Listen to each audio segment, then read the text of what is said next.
Salam sejahtera, anda bersama Senal Huda dalam pantau agenda reformasi, dan untuk jam ini kami ingin memberi tumpuan dan bawakan diskusi sempena dengan sambutan bulan kemerdekaan dan juga sambutan Hari Kebangsaan pada bulan ini, yang mana sambutan ini yang sepatutnya menjadi perayaan untuk menyatukan rakyat Malaysia, baru-baru ini mencetuskan sedikit pertikaian di mana kita melihat beberapa pertikaian mengenai dengan penggunaan logo dan tema yang berbeza sempena Hari Kebangsaan. Dan semalam, Menteri Perpaduan Dato' Aaron Agu Dagang berkata sebarang cadangan untuk menggunakan logo dan tema yang berbeza sempena Hari Kebangsaan dilihat boleh mengganggu gugat perpaduan dalam negara.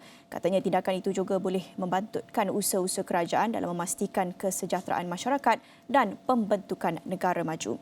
Beliau dalam satu kenyataan pada Ahad berkata seharusnya usaha murni yang dilaksanakan oleh kerajaan mendapat sokongan dan dukungan daripada semua lapisan masyarakat. Tegas beliau, seharusnya pemimpin di setiap peringkat memainkan peranan penting sebagai pemangkin perpaduan, termasuk tadbir urus di peringkat persekutuan dan negeri. Ujarnya lagi, sambutan Hari Kebangsaan merupakan satu perayaan bersifat nasional yang mana logo dan tema yang ditetapkan menjadi lambang kebersamaan dalam kalangan rakyat Malaysia. Justru maksud tersirat di bawah tema tekad perpaduan penuhi harapan yang digunakan dalam sambutan Hari Kebangsaan tahun ini perlu diterjemahkan dengan penuh semangat perpaduan dan patriotisme yang tinggi.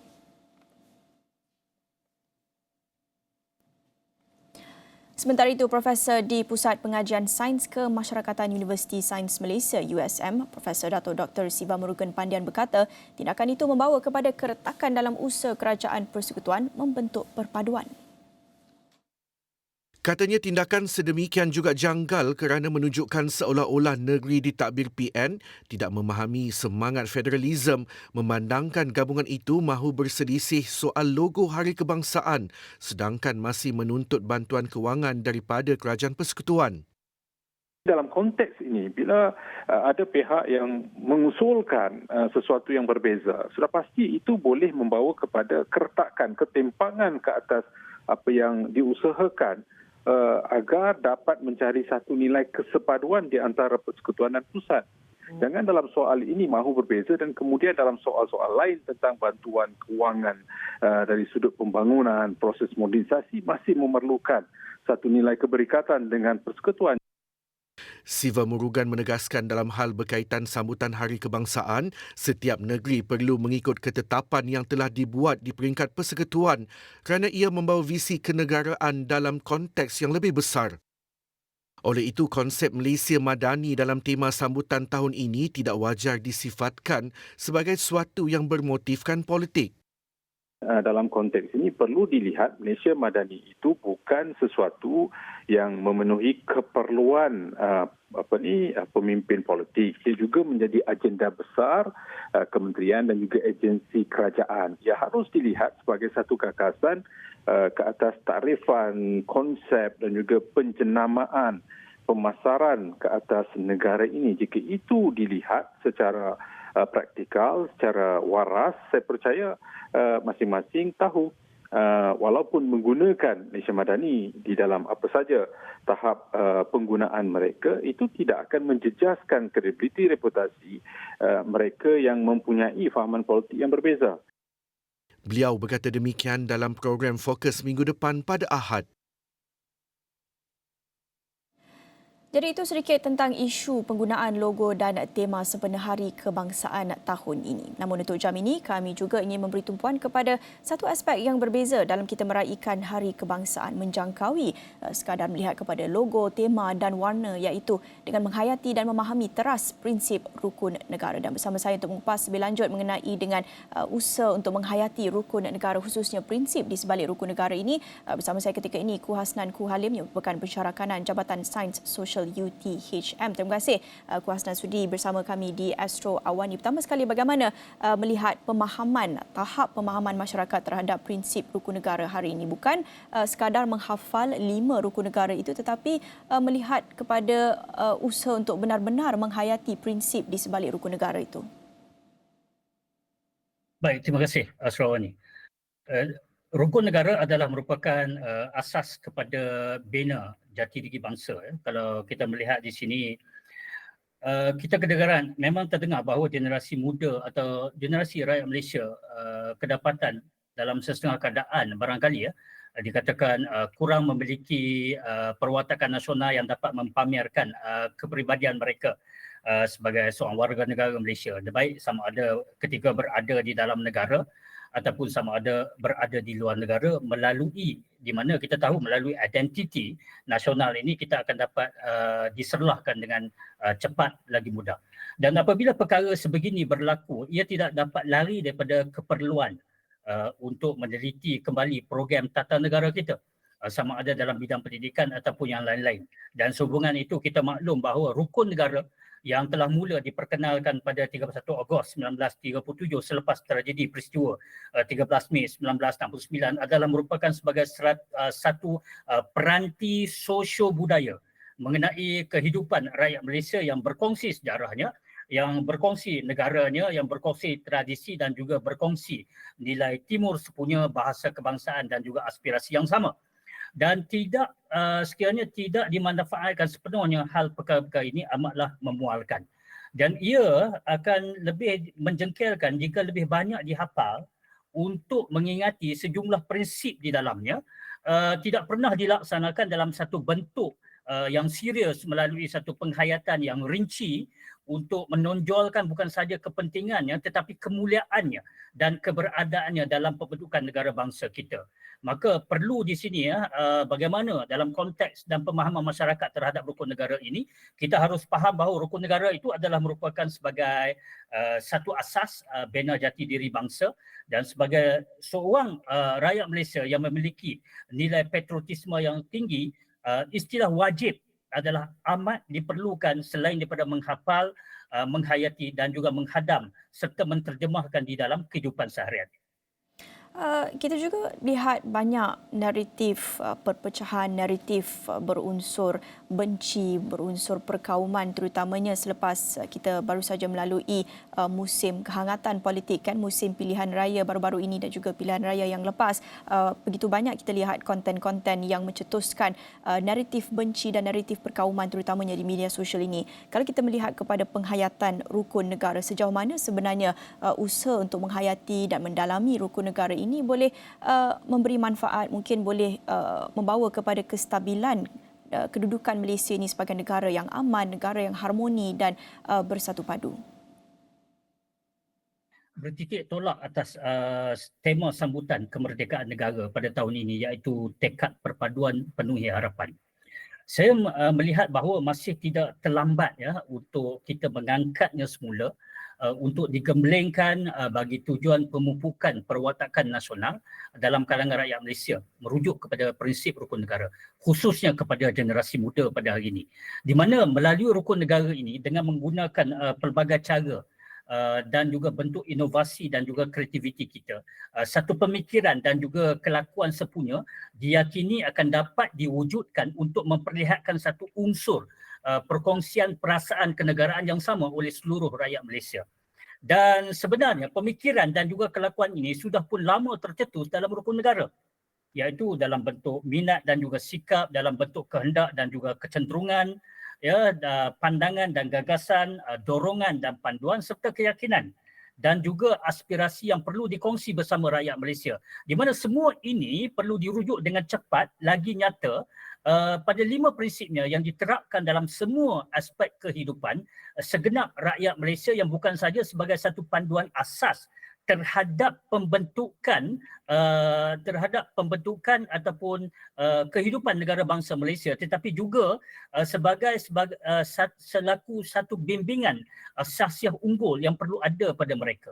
Dalam erti kata yang lain, kita menggunakan rukun negara itu adalah untuk mempamerkan satu peribadi kita yang bukan saja berhemah dari segi susilanya, tetapi juga yang unik kerana berjaya untuk mendokong asas kenegaraan yang dipercayai bersama oleh semua etnisiti di 3 wilayah, iaitu Semenanjung, wilayah Sabah dan Sarawak. Dan dengan adanya merujuk kepada prinsip pertama, iaitu sebagai contohnya kepercayaan kepada Tuhan, sifat yang dianjurkan adalah rakyat Malaysia yang dibekalkan dengan satu panduan dan juga nilai melalui agama masing-masing yang bukan saja membolehkan mereka untuk membezakan kebaikan dengan keburukan, malah mereka juga dapat mempereratkan solidariti sosial antara rakyat yang berlainan kepercayaan seperti yang diperintahkan oleh setiap agama.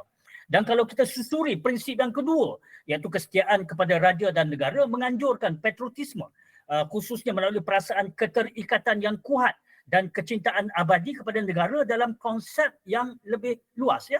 Di mana kalau kita melihat di sini, dengan ini kita dapat merangkumkan di sini bahawa bukan kita saja berkongsi satu destinasi yang sama, tetapi juga kesediaan semua rakyat tanpa mengira keturunan untuk mempertahankan Ibu Pertiwi ini.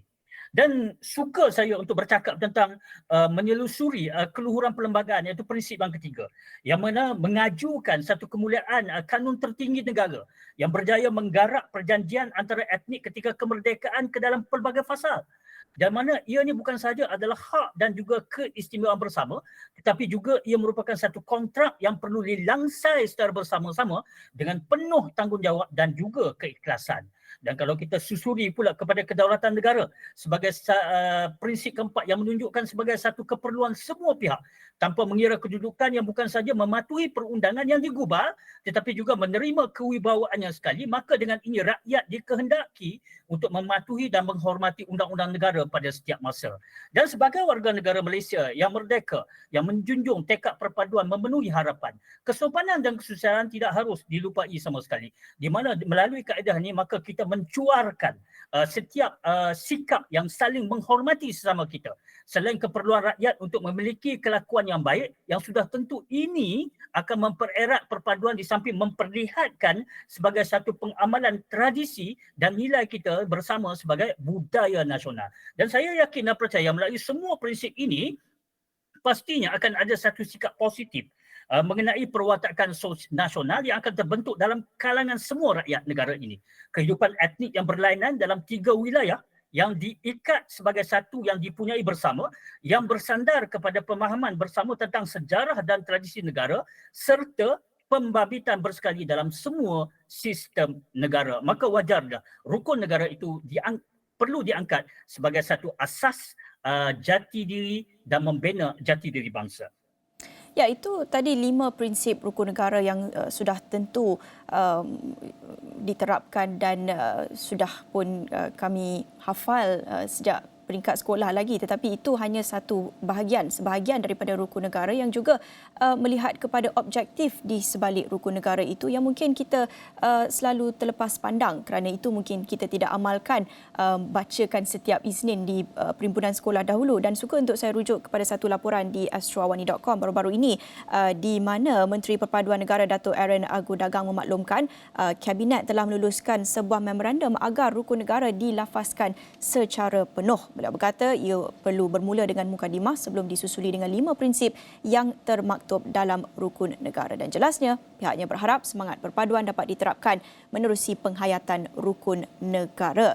Dan apa yang saya boleh faham daripada pengumuman ini adalah bukan sahaja untuk melihat kepada 5 prinsip rukun negara itu, tetapi untuk melihat juga kepada 5 objektif yang juga termaktub dalam prinsip rukun negara itu, iaitu antaranya mencapai perpaduan yang lebih erat dalam kalangan masyarakat, memelihara satu cara hidup demokratik, mencipta masyarakat yang adil, membentuk satu sikap yang liberal terhadap tradisi kebudayaan yang kaya dan berbagai corak, dan juga membina sebuah masyarakat progresif yang akan menggunakan sains dan teknologi moden. Bagaimana untuk kita melihat pula daripada aspek objektif ini? Adakah Hasnan mungkin melihat ini satu aspek yang selalu kita terlepas pandang untuk kita menghayati rukun negara?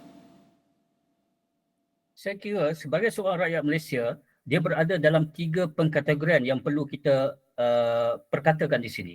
Pertama, kalau kita memiliki satu tahap nasionalisme ataupun tak setia yang tidak berbalah berbahagi kepada negara, maka kita akan meletakkan istilah wajib untuk kita menghadam, menghayati dan menterjemahkan prinsip rukun negara itu sebagai doktrin kefahaman kita sebagai rakyat negara ini ke dalam setiap segi kehidupan kita.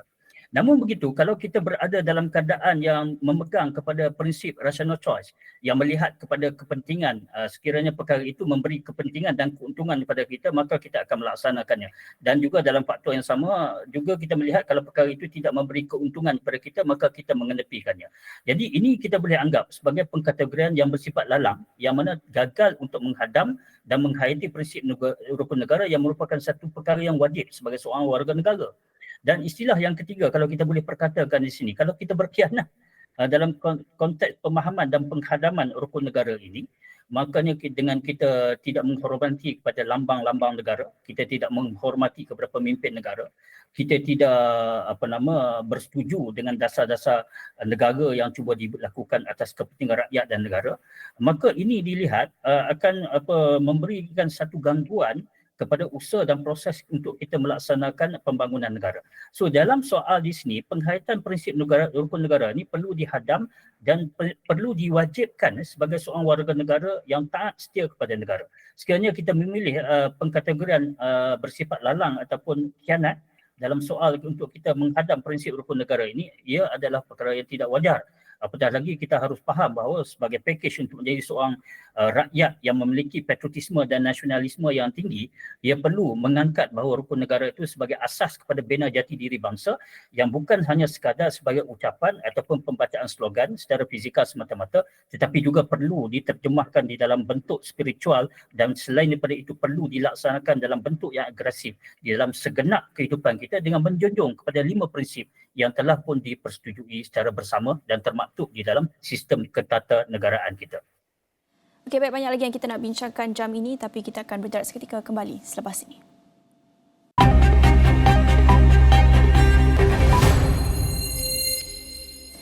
Bertemu kembali dalam pantau agenda reformasi bersama Sinar Huda dan masih lagi bersama saya ketika ini Kuasnan Kuhalim, pensyarah kanan Jabatan Sains Sosial UTHM. Sebentar tadi banyak kita kupaskan mengenai dengan pentingnya untuk kita menghayati rukun negara, bukan sahaja melihat kepada 5 prinsip itu tetapi juga menyentuh tentang objektif satu bahagian daripada rukun negara itu, yang mana kalau kita bercakap dalam konteks agenda reformasi, mungkin satu aspek ataupun satu sudut reformasi yang boleh kita kaitkan dalam hal ini adalah berhubung dengan reformasi dalam pembaharuan budaya politik, kematangan politik, yang tentunya ini menjadi satu isu juga yang apabila kita bercakap tentang perayaan Hari Kebangsaan ini, kita melihat tentang isu penggunaan logo dan tema yang berbeza dan sebagainya. Ini kita melihat pertikaian antara pemimpin politik. Tentunya dalam kehangatan pasca pilihan raya negeri baru-baru ini, kita juga ingin menyentuh tentang pentingnya bukan sahaja dalam kalangan masyarakat tetapi dalam kalangan pemimpin politik juga untuk menunjukkan teladan, menunjukkan contoh yang baik dalam menghayati dan mendalami dan mengamalkan rukun negara itu. Pada saya, dalam konteks memahami dan menghadam prinsip rukun negara ini, ia tidak boleh sekadar orang kata slogan yang diwar-warkan dalam bentuk negara idaman barangkali ataupun bangsa idaman, ataupun sekadar slogan-slogan yang dianggap sebagai perkara yang biasa-biasa saja. Tetapi ia perlu dimulai ataupun menjadi suri teladan dengan kepimpinan yang bermula daripada peringkat atasan. Ya, sebagai contohnya di sini kita melihat pemimpin politik lah yang harus sepatutnya menjadi suri teladan dan menjadi contoh dan kemudian dituruti oleh para penjawat awam, di mana melalui kelompok-kelompok inilah akhirnya akan dicontohi oleh kelompok rakyat marhain di bawah sana. Jadi dalam persoalan di sini, sekiranya para pemimpin menghayati, menghadam dan menerjemahkan prinsip-prinsip rukun negara ini ke dalam segala tingkah laku perbuatan mereka, dan ada kalanya mereka akan mengutamakan keutamaan kepada politik kepartian mereka, tetapi apabila semua perkara itu telah selesai, maka mereka akan kembali untuk melakukan gerak kerja untuk membahagia dan mensejahterakan negara. Jadi ininya maknanya berpolitik selama 25 jam ini tidak sewajarnya diteruskan, tetapi apabila telah selesai keberkenaan, maka mereka mengambil intipati prinsip rukun negara ini dengan 5 kepercayaan itu, maka mereka kembali bekerja untuk rakyat dan negara dan kemudian bersekali dengan para penjawat awam. Dan sekiranya hal ini berlaku, saya yakin dan percaya artinya perkara ini akan dicontohi oleh kelompok rakyat, dan kalau hal ini berlaku secara berterusan, maka kepercayaan kepada Tuhan sehinggalah kepada kesopanan dan kesusilaan itu akan diterjemahkan ke dalam dasar-dasar dan kemudian kepada praktis kehidupan rakyat Malaysia. Yang saya yakin dan percaya yang berkongsi dari segi orang kata sejarah perpaduan negara, yang berkongsi dari segi budaya dan sebagainya, di mana kita faham dan maklum bahawa pembentukan Malaysia ni, Persekutuan Malaysia itu telah dibentuk daripada penyatuan negeri-negeri semenanjung Malaysia dengan wilayah Sabah dan juga Sarawak. Dan gabungan ini ternyata telah menggabungkan satu masyarakat majmuk dengan pelbagai identiti bangsa, budaya, agama dan adat yang disatukan oleh satu kita sebut sebagai kontrak sosial untuk hidup dalam unit kerajaan yang sama. Dan kemudian masyarakat kepelbagaian budaya di Malaysia, kalau kita perkatakan di sini, adalah terkenal dengan masyarakat yang pelbagai dan juga meraihkan perbezaan itu sebagai satu kekuatan. Di mana setiap etnik itu di Malaysia termasuk Melayu, Cina dan India, Kedazan, Iban dan Dusun serta lain-lain mempunyai adat resam dan juga budaya mereka yang tersendiri sehingga menghasilkan kepada satu tamadun yang kaya dan pelbagai. Dan kita tahu dalam naratif sejarah perpaduan negara kita banyak beberapa kali kita teruji antaranya dengan peristiwa 13 Mei. Daripada peristiwa 13 Mei yang telah mewujudkan prinsip rukun negara, dan dengan prinsip rukun negara itu membawa kepada dasar ekonomi baru. Dengan dasar ekonomi baru itulah yang akhirnya membawa kepada dasar-dasar yang berikutnya, walaupun dengan apa jua slogan yang dikumandangkan oleh rejim atau pemerintah, maka mereka tidak dapat mengenepikan atau memupuskan dua elemen yang utama yang terkesan daripada peristiwa 13 Mei 1969, iaitu dan kemudian diterjemah di dalam dasar ekonomi baru, dan hari ini diteruskan dengan apa jua dasar-dasar kerajaan yang memerintah, iaitu pembasmian kemiskinan dan juga menyusun atur semula masyarakat dan juga meraihkan kepelbagaian selain memupuk kepada penyatuan, kesepaduan dan juga penyatu paduan. Jadi berbalik dalam soal ni, dalam apa saja naratif yang saya bicarakan itu, kesemuanya itu akan mampu berjaya direalisasikan sekiranya contoh suri teladan itu dilakukan terlebih dahulu oleh kepimpinan politik yang menjadi ikon ataupun idola kepada negara, dan kemudian dituruti oleh para penjawat dan akhirnya dituruti oleh kelompok rakyat marhain di sana. Dan sekiranya gabung jalin ini berlaku, maka akhirnya negara ini mampu untuk disejahterakan, diharmonikan dengan ada kalanya mungkin kita memberi keutamaan kepada politik kepartian dalam hal-hal urusan yang tertentu, tetapi setelah perkara berkenaan telah selesai maka kita akan berbalik bekerja untuk bangsa, untuk agama dan juga untuk negara, bukan berpolitik kepartian sehingga tidak ada noktah dan penamatnya. Ya, apabila kita bercakap tentang teladan yang perlu ditunjukkan oleh pemimpin, kita juga lihat banyak naratif-naratif berunsur kebencian, berunsur perkauman ini juga banyak dikeluarkan terutamanya sewaktu kempen pilihan raya baru-baru ini dan sebagainya. Dan antara isu yang kita lihat juga timbul adalah isu membabitkan 3R yang sudah tentu akan mewujudkan ketidakstabilan di negara ini. Kalau kita nak berbalik kepada rukun negara yang sudah pun menyatakan panduan yang cukup jelas, kita lihat kepada isu 3R ini, isu-isu yang sensitif tetapi isu-isu yang juga perlu kita teruskan diskurs, kita teruskan perbincangannya, namun dalam parameter yang ditetapkan ataupun parameter yang sesuai dan appropriate. Bagaimana untuk kita melihat rukun negara ini sebagai satu panduan menetapkan parameter terbaik untuk kita bercakap tentang soal-soal sensitif ini? Baik, terima kasih. Kalau kita mempertidakkan tentang 3R, ia seolah mempertidakkan juga rukun negara itu. Kerana elemen-elemen 3R itu juga kedapatan di dalam prinsip rukun negara. Kalau kita bercakap tentang 3R ini, isu 3R ini, dia kalau kita salah guna, ia boleh mencetuskan ketidakstabilan kepada negara. Ya. Jadi kalau kita perkatakan tentang 3R ini, ia merujuk kepada hal-hal yang berkaitan dengan agama, yang berkaitan dengan kaum, yang berkaitan dengan politik dalam sebuah negara. Apatah lagi perkara itu sangat ketara di Malaysia kita, iaitu sebuah negara bermasyarakat majmuk. Jadi isu-isu ini berpotensi kalau disalah tafsir, disalah guna, boleh mencetuskan satu keadaan ketidaksejahteraan, ketidakstabilan sosial dan kemudian mengundang kepada konflik dan juga pertembungan antara komuniti, dan adalah penting kepada kita secara utama kepada orang politik ataupun bukan politik, rakyat dan sebagainya, pemimpin-pemimpin dan sebagainya, untuk bersederhana, berwaspada dan berhati-hati untuk mengelakkan isu 3R ini disalah erti dan kemudian boleh membawa kepada satu ketegangan yang tidak berkesudahan. Dan hal-hal ini boleh kita racikkan ia dalam bentuk-bentuk yang macam orang kata untuk mengurangkan kenakalan-kenakalan daripada kelompok-kelompok yang tertentu yang bertujuan untuk memanfaatkan 3R ini untuk agenda dan kepentingan mereka. Antaranya kita boleh lihat di sini bagaimana untuk mengekang kenakalan-kenakalan berkenaan adalah pertamanya melalui kesedaran dan juga pendidikan. Di mana pendidikan yang merangkumi nilai-nilai toleransi, menghormati kepercayaan agama dan budaya seperti mana yang telah termaktub dalam prinsip rukun negara yang pertama, dan pemahaman tentang kepentingan keharmonian sosial itu mampu untuk membantu mengurangkan potensi ketidaksamaan dan juga ketidakpercayaan dalam kalangan masyarakat manusia. Yang kedua, keterbukaan di dalam politik, ya, di mana keterbukaan ataupun juga boleh disebut sebagai kematangan dalam proses berpolitik dan juga takbir urus boleh membantu untuk mengurangkan spekulasi dan juga konspirasi yang mana mungkin timbul, dan partisipasi rakyat dalam proses membuat keputusan juga boleh memberikan satu rasa pemilikan dan juga kawalan ke atas situasi. Dan elemen yang ketiga, kalau kita sebut di sini, media bertanggungjawab, ya, di mana media mesti bertanggungjawab dalam memberikan maklumat yang tepat dan juga seimbang.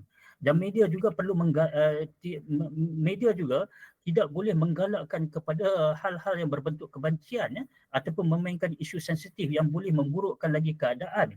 Seperti mana yang disebut dalam istilah pengajian media sosial ini, satu istilah yang dikenali sebagai distopia, di mana distopia ini adalah merujuk kepada penularan maklumat yang salah, yang palsu, yang separuh benar dan direka-reka dengan tujuan untuk mempengaruhi tingkah laku serta pemikiran pengguna di platform media yang berkaitan. Dan realitinya, apa yang harus kita faham bila bercakap tentang soal media dan kebertanggungjawabnya, tidak semua yang dihidangkan, yang disajikan kepada kita di media sosial itu benar-benar atau betul-betul atau molek-molek belaka, di mana ada naratif yang sengaja digarap untuk bertujuan mendapat perhatian dan juga simpati.